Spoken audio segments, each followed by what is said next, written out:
Hello YouTube, it's Lion here with Hobbies of a Man once again, and today we are doing another reading log. Now, today's reading log is going to cover everything I read in the month of February, from the 1st all the way up to today's 27th as of recording this, but it's like the first couple hours of the 27th. It's late at night tonight while I'm recording this, and I'm going to mention everything that I did read, and then I'll tell you what I'm currently reading that I'll probably finish through the rest of the, on the 27th, basically.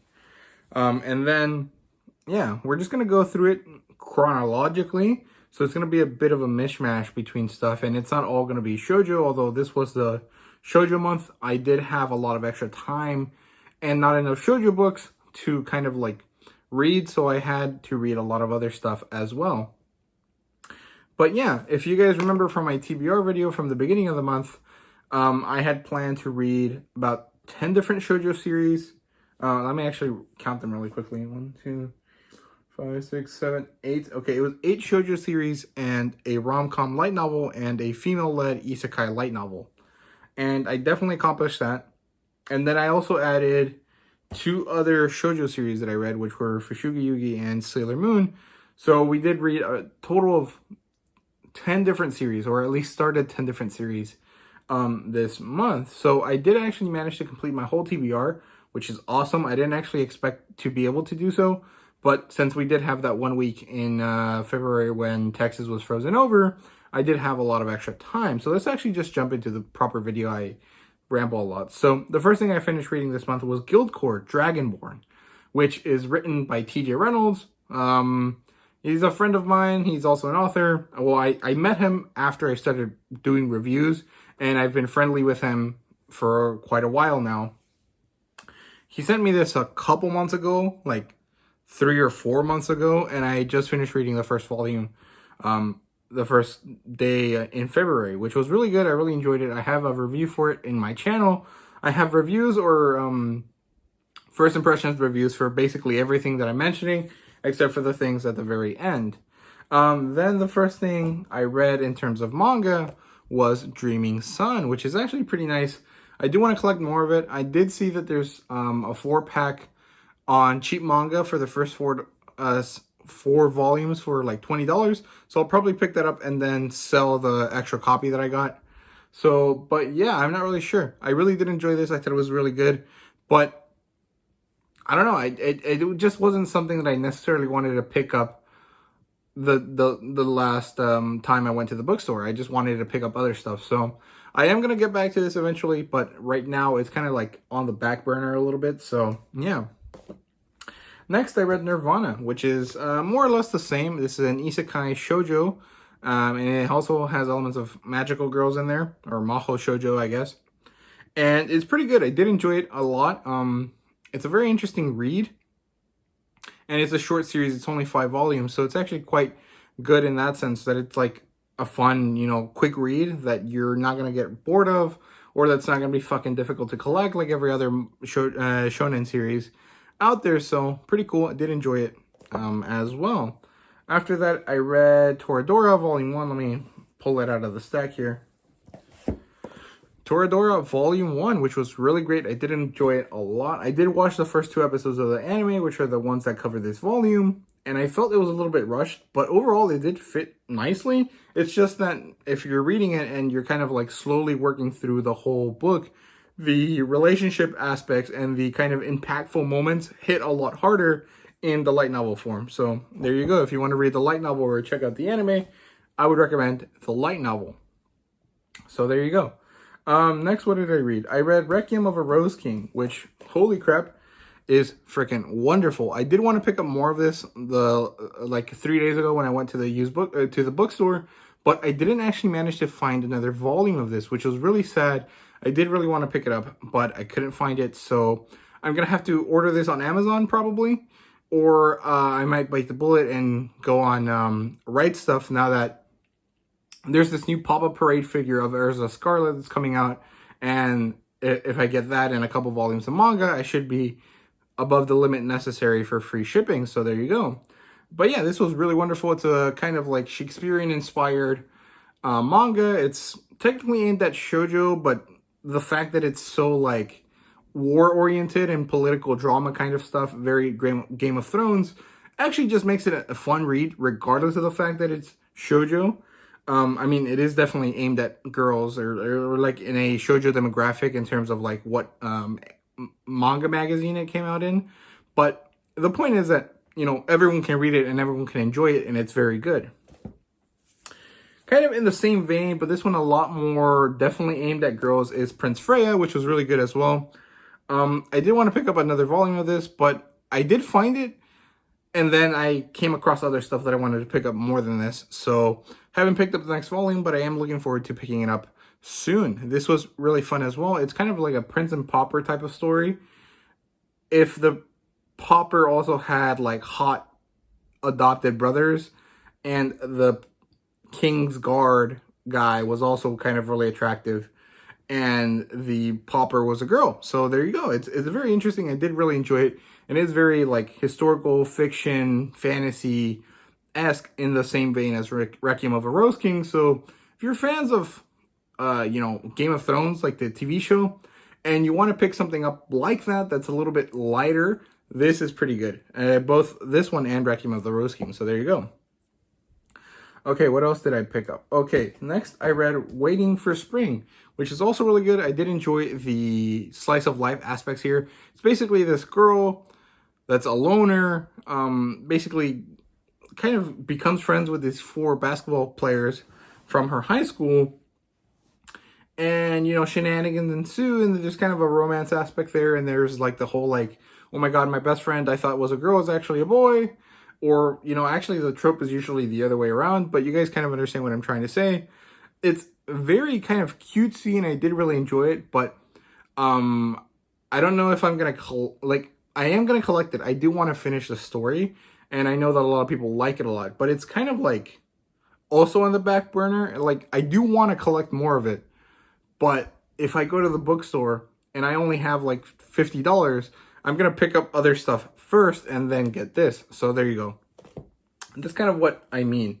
Requiem of the Rose King was at the top of the list, but I couldn't find a volume of it, so I had to pick up other stuff. After that, I think I read LDK.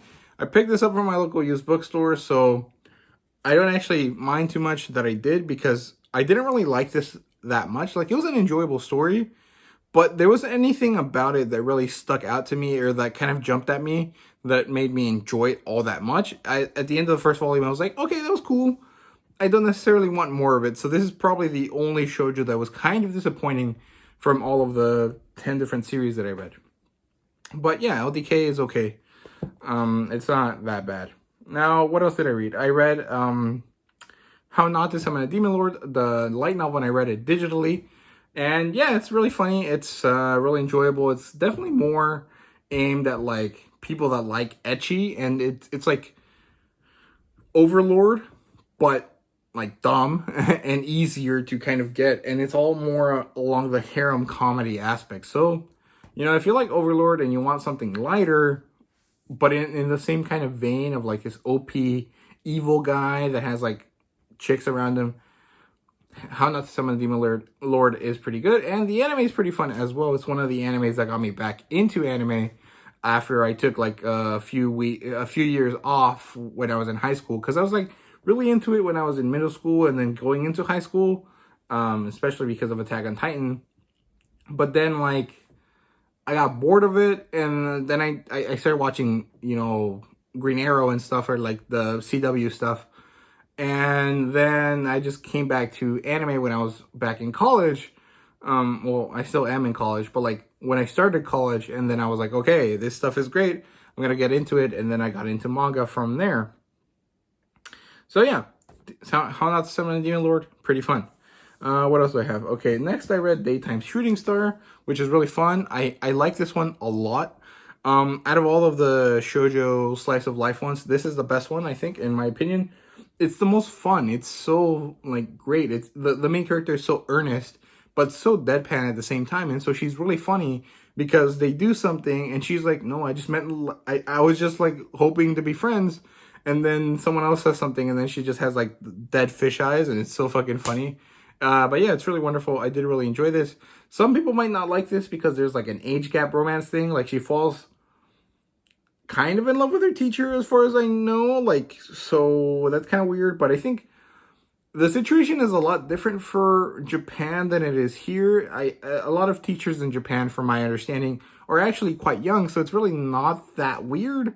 But I mean, there's still like a position of power thing, and there's a lot of different things that could really go wrong from a Western perspective.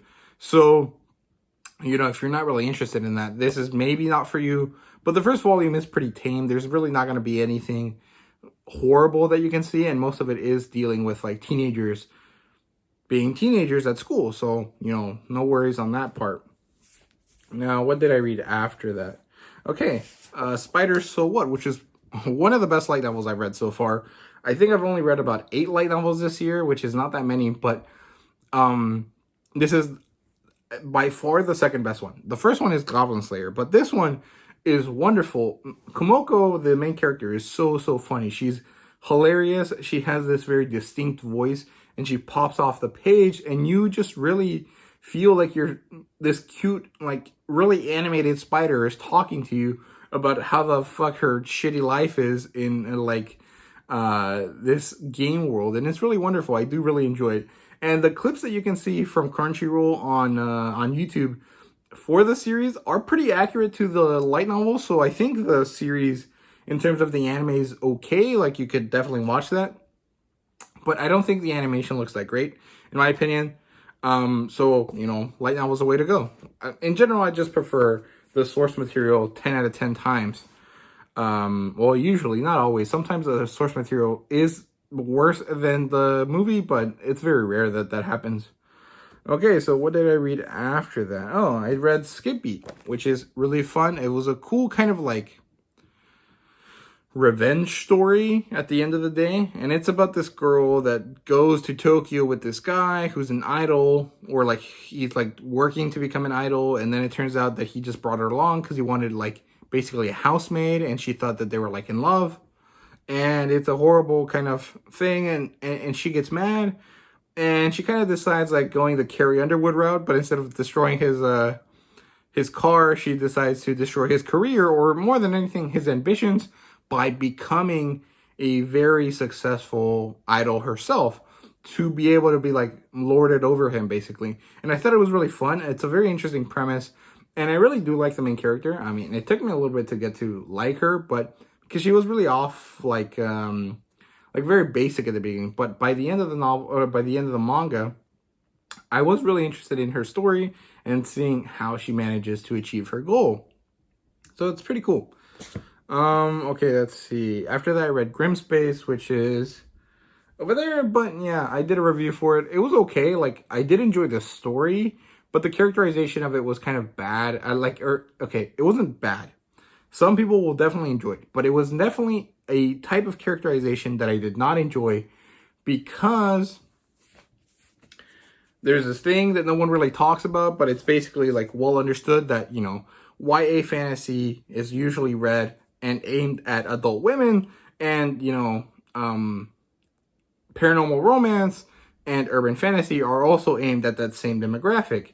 And Grimspace basically read like one of those novels, but in space. And that type of characterization there about the whole like badass woman that isn't really badass, because as soon as a man crosses her path, she like falls to her knees and like begs for his attention, which is, I think, is really annoying. Like, I want badass female characters that are, able to stand on their own. How many badass male characters do we have that don't need a female companion to be badass? I want the same thing for women, and most of those novels, that I'm talking about, the YA and the urban fantasy and the paranormal romance, don't really do that. It's more like the romance subplot overtakes everything else, and I just don't enjoy that too much, because it's like, I don't know, it's just boring.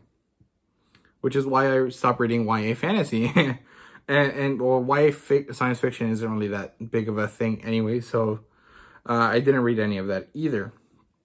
So yeah, next, Sailor Moon. Now, these are the ones that I started reading when Texas froze over. Sailor Moon 1 and 2, which are okay. So I respect them for being classics, and I respect them for the fact that they did a huge thing for manga and anime. They started the whole Mahou Shoujo thing the whole magical girl thing, which is the female equivalent of Super Sentai, basically, which is Power Rangers for you guys that don't know.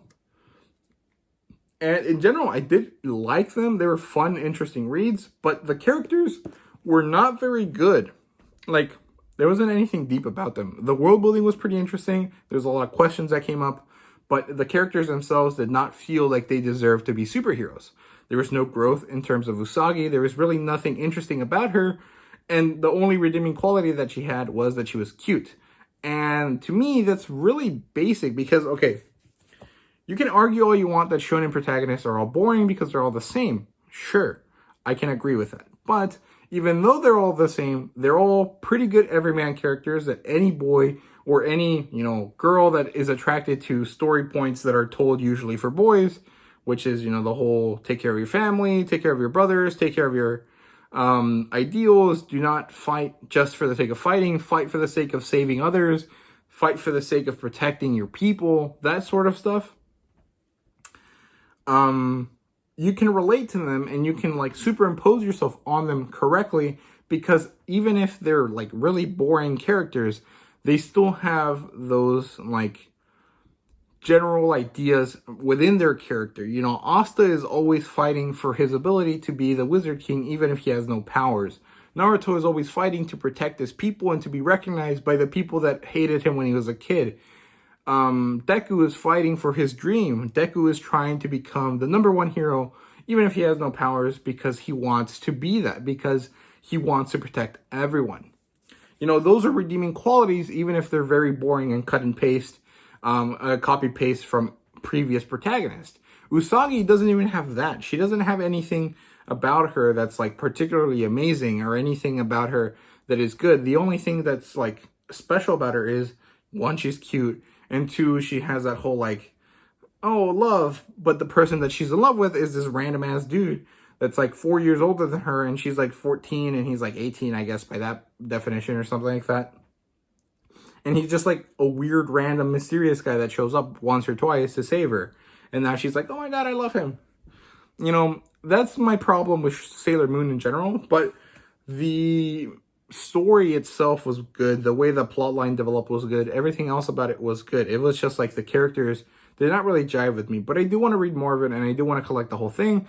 I might switch over to the Eternal editions, but I don't know because those are really expensive, so I haven't decided yet. So that's it for that. I did speak a lot about that, sorry. And then I read a bunch of Shield Hero. So I read Shield Hero 4, Shield Hero 5, and Shield Hero 6. Now I read all three of them like in one go. Like I literally read this one and then these two the following day. And okay, I fucking hate the characters in Shield Hero. All of the heroes are garbage. What's it called? Not Melty. Meal? Like whatever bitch and trash their names. I hate them so much. The only redeeming characters here, besides Naofumi being interesting because he's like the sad guy, are the Queen because she's a badass, Raphtalia because she really cares about her people, which are Naofumi and Philo, and who's the other badass character there? Oh, yeah, well, yeah, basically that's it. It's just Raphtalia and the Queen. Naofumi's okay, but he's not great. Look, I always complain about the fact that I hate the characters, and I do, but for some reason, and especially with these like really like dumbed down versions of books, because these books are literally written like they're for kids, like they read like chapter books, and yet I am still so invested in this story. It's actually ridiculous how much I want to know what happens next. Like I read this and I was like, okay, I'm going to read the shoujo stuff. And then I was like, no, I'm not going to read the shoujo stuff. I want more Shield Hero. And it's so weird because it's like, okay, I know that writing-wise, technique-wise, this is objectively bad. And yet I want to read more of it. So is it bad or is it good? It's so weird. But I really, really do enjoy Shield Hero, even with all of the stupid problems that it has. So, yeah, there you go. I mean, Shield Hero is great. Maybe watch the anime instead of reading the light novels, but, always read the source material first. So, there you go. Okay, so I read a bunch of Shield Hero. those 3 volumes, which look like a lot, but they're actually really, really basic. The only reason why they have so many pages is because they only give them like 50 words per page or something like that. So it's really not that big. You read it pretty fast. The other thing I read was Fushugi Yugi, which is really interesting. I did really enjoy this a lot. It's a very interesting kind of like isekai style story. She gets transported into a book, very kind of like Inkheart-esque, if you guys know what that is. It's an old YA novel from like 15 years ago, I guess. There's a movie about it with a guy that like does fire stuff. It's kind of like that, and she gets transported into this medieval Chinese kind of style world, and it turns out that she's, you know, prophesized in this world, and now she has to collect her 7 magical warriors, which are all boys, I guess, so far. And it's really interesting. I did really enjoy it. Again, the main character did not have any redeeming qualities, the same way as Usagi, but this one at least has some kind of like tension there because her mom expected something out of her that she didn't want to do, and she was doing it because her mom deserved her like love and affection because you know, she took care of them even when she was alone because her dad left or something like that. So I think the characterization here was better, but it was still kind of weak. The world building and the plot line were pretty great. I did really enjoy that, and the side characters were actually really, really nice in this book. So yeah, that's it for that. What else did I read? Okay, the next thing I read was The Aspect by my buddy Ajax Ligon. The full title is actually The Aspect Journey to the Fire Grove, which is a haremlet story, but this is actually more like an epic fantasy first, or, well, it's not really necessarily epic fantasy. It's more like just general fantasy, but like very quest-oriented, so I guess heroic fantasy is the right term there, but it's very much like that, and the harem aspect is actually kind of very, very secondary, and it's very interesting. It's a good read. The main relationship is between a guy and this orc woman, but this orc woman also is kind of like in love with this like fox girl, so it's very interesting. There's a very interesting dynamic there, and the, you know, big attraction here is that lesbian relationship which is actually written pretty nicely in my opinion. Like it doesn't come off like fetishized or anything, which is good. A lot of people are aware that, you know, in these types of novels and in stuff in Japan, gay people and lesbian people are very, very fetishized. So this doesn't really deal with that, and it's very interesting that, you know, it's just kind of like an aspect that's there, and that's it, which is good. Yeah, really good stuff there. The next thing I read was Bloom in Dark. This was written by Regina Watts. This is also a Hamlet story, but the interesting thing here is that, one, it's written by a woman, which is a very, very odd thing in Hamlet. Hamlet is touted as male romance, and it's usually also written and touted as male for male, in kind of very much direct opposition to urban fantasy and paranormal romance, which is usually female for female reader, female author for female reader. There you go. That's what I meant. And it's really cool. She did her research really nicely. She pokes fun at some of the, you know, elements that are common. She kind of turns it up on the table, like turns it upside down, I guess is what I'm trying to say, because okay, yeah, it's a harem, but he's also a slave, and then it's a very interesting kind of concept, and it reads like very old school kind of pulp fantasy, which is really interesting as a fan of John Carter of Mars, and, you know, some of the other stuff like that, like Conan the Barbarian. I did really enjoy that a lot, which is really cool. I also like Red Sonja, which is another pulp fantasy thing, which actually might fit this better. It's very cool. It also has kind of like D&D elements. The main character is a paladin, and I did really enjoy this. I think this is a good read, even if you're not really interested in Hamlet, because it's just cool. Like, it's just very well written, although there is a lot of smut there. So if you're not really interested in that, maybe this is not for you. What else did I read after that? Oh, The Mischievous Merchant by Moonquill.